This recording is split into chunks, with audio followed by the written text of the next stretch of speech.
跟住落嚟，我同大家介紹 HomeDesk 加速一個好重要嘅功能，就係點樣同潛在客戶傾偈。點解要喺平台度傾呢？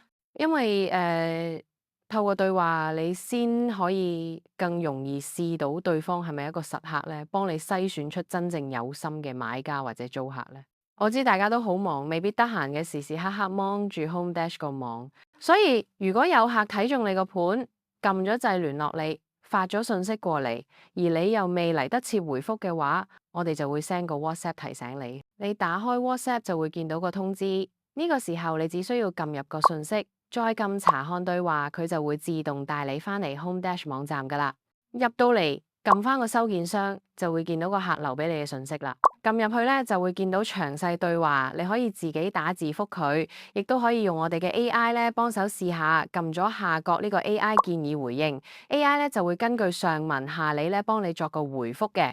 覺得啱用嘅就撳使用此回覆，佢就會自動幫你貼上輸入欄，再撳發送，搞掂，個客就收到噶啦。傾落如果覺得個客係個實客，咁就唔好錯失良機啦。我建議你即刻撳分享聯絡資料，向對方發出邀請，交換電話號碼。個客接受咗，你就會見到佢電話，佢又見到你電話，咁樣就為之一次成功嘅聯絡交換。記住喎，成功交換係會喺平台扣代幣嘅。拎到電話，可能你已經打咗俾個客，約好晒時間睇樓。呢個時候咧，你可以冚右下角嘅預約睇樓，揀翻約好嘅日子時間，再冚建立預約。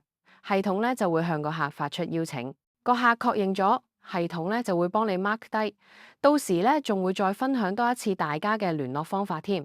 如果你約咗好多個客，驚唔記得啲時間點算呢？好簡單，撳咗上角你個名，再去會員中心揀行程表入邊嘅查看我嘅日曆，喺度你就會清楚見到晒所有預約，撳入去仲睇到係邊個客，幾時睇樓，可以當佢係一個小型 CRM 系統咁用。